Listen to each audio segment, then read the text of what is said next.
Hello, and welcome back to Bedtime Stories with Vice Vice Baby, where we will continue the journey of Neddie and Beckie Stubtail. Story 2: Beckie and the Buns. The next day, after Neddie and Beckie Stubtail, the little bear children, had been caught in the hollow log and their papa had to claw them out, they didn't go to school. It was not because they were not well enough, for, after all, being stuck inside a hollow log doesn't hurt a bear child very much. You see, they have a lot of soft, fluffy fur on them. No, that wasn't the reason Beckie and Neddie didn't go to school. And it wasn't because it was a Saturday.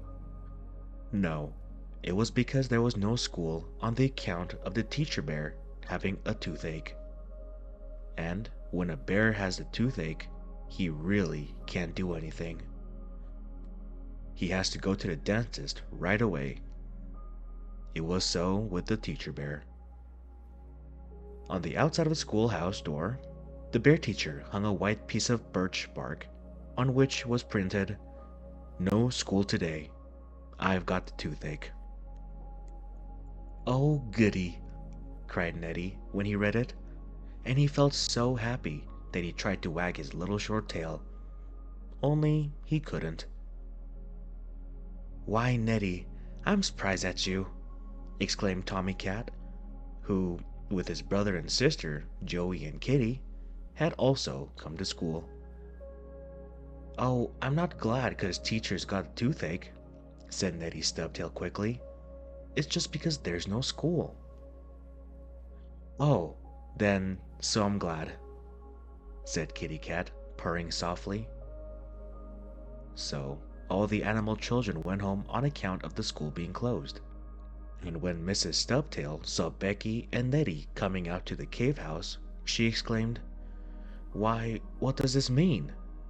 The little bear told their mama and Aunt Piffy, who had just come up from down cellar. "Well, if there's no school, I can hear your lessons." You see, she puffed because she was all out of breath. "Oh, no thank you," said Neddie quickly. "We'll have today's lessons tomorrow, so we don't have to study any now." Then he went out to have some fun, and one of the things he did was to watch his Uncle Wigwag and Mr. Whitewash, the polar bear gentleman, building a new room into the cave house. It was a room made from a big hollow log, not the same one that Neddie and Beckie had been caught in. However, but another one. Mrs. Stubtail wanted her cave house made larger, so Uncle Wigwag suggested adding on a hollow log for a sitting room. So that's what he and Mr. Whitewash were doing. And Neddie helped them by getting in their way every now and then, so they wouldn't work too fast and get all tired out. Finally, Uncle Wigwag said, "Neddie, I wish you'd go to the store and get me some red paint to color this log green." And, never thinking it was a joke, off Neddie ran. Pretty soon after that, his mama wanted him to go to the store to get her a yeast cake, so she could make some bread. As Neddie was not in sight, Beckie went. On her way home with the yeast cake in her paws, Beckie had to go past a house where some other bears lived. Now, these bears were not nice and good, and in fact, they were bad. And because they were bad, and because the Stubtail family was a family of good bears, the bad bears did not like them. Why, would you believe it? Often those bad bears would take rabbit and squirrel and guinea pig children off to their dens and keep them there forever and ever so long, just to be mean. But none of the Stubtails or Mr. Whitewash or Uncle Wigwag or Aunt Piffy would do anything like that. Maybe Uncle Wigwag would play a joke or do something funny, but nothing that was real mean.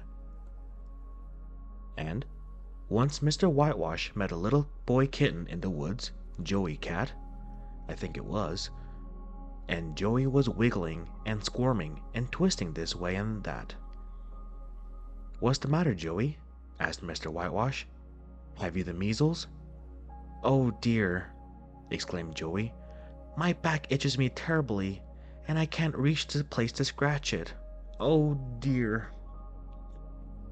Now, there's nothing worse than to have an itchy place in your back and not being able to reach it. Mr. Whitewash, the polar bear, knew that. So, with his claws, he gently scratched Joey's back for him and tickled the little kitten boy very much. But if Joey had met one of the bad bears, why, my goodness me and some peanut butter on your cracker, the bad bear would, just as not, have taken Joey off his den and made him pull chestnuts out of the fire for the other bears to eat. That's what it was to be a bad bear. And that was the cave house in the wood which Beckie had to go past on her way home from the store with a yeast cake. But she was not afraid, even of the bad bears. However, one of the bad bears, looking out of a window in his cave house, saw her coming, and he said to his brothers, "Ha! There's that goody-goody little stubtail girl. I'm going to get her in here and pull her hair." "How are you going to do it?" asked another bear. "I'll show you," spoke the first one. So, he went to the cupboard and got a lot of sweet buns. Bears, you know, love buns almost more than anything else. If you ever see some tame bears in a cage or in a park, give them a few buns and see how they enjoy them. That is, if the keepers let you, not otherwise. So, this bad bear, who wanted to pull Beckie's hair just because she was good, threw a bun out his window. It fell close to the little bear girl, who looked at it in surprise. "Huh," she exclaimed. "That is strange. I wonder if it's raining buns from the sky." She looked up, but she could see none falling from the clouds. And because the bad bear who had thrown the buns was hiding behind the window, Beckie could not see him either. "Well, I'll eat it," the little animal said. And she did, for it was a good bun, even if a bad bear did throw it. "Aha," said one of the bad bears to his brother. "I don't see how you're going to get her in here to pull her hair just by tossing buns at her." "You just watch," said the first bad bear. Then he threw another bun, when Beckie wasn't looking, and this one he did not toss quite so far. It fell near to the cave house of the bad bears. "Oh joy!" cried Beckie, seeing the second bun. "Someone is very good to me today." Ah, if she had only known. "See?" exclaimed one bad bear to the other. "That's how I'm going to get Beckie in here. Every bun she picks up will bring her closer and closer to us, and soon I can jump out and grab her." Oh, wasn't he the bad old bear? Well, Beckie ate the second bun, and then came a third one, sailing through the air. "Why, it surely is raining buns," cried Beckie in delight. "I mustn't eat them all. I'll save some to take home to Neddie." So, she began to put the buns in her pocket, and she never noticed that each one she picked up brought her nearer and nearer and nearer to the cave of the bad bears. The last bun was almost on their doorstep, and just as Beckie reached over for it, the bad bear jumped out and grabbed her. "Oh dear!" cried poor Beckie Stubtail. But the bad bears did not get a chance to take her in their house. Just as they were going to do it, along came Mr. Whitewash, the kind polar bear. he was looking for Neddie to tell him Uncle Wigwag was only joking about the red paint to make a log green.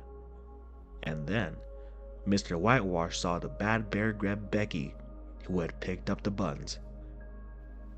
And what do you think Mr. Whitewash did?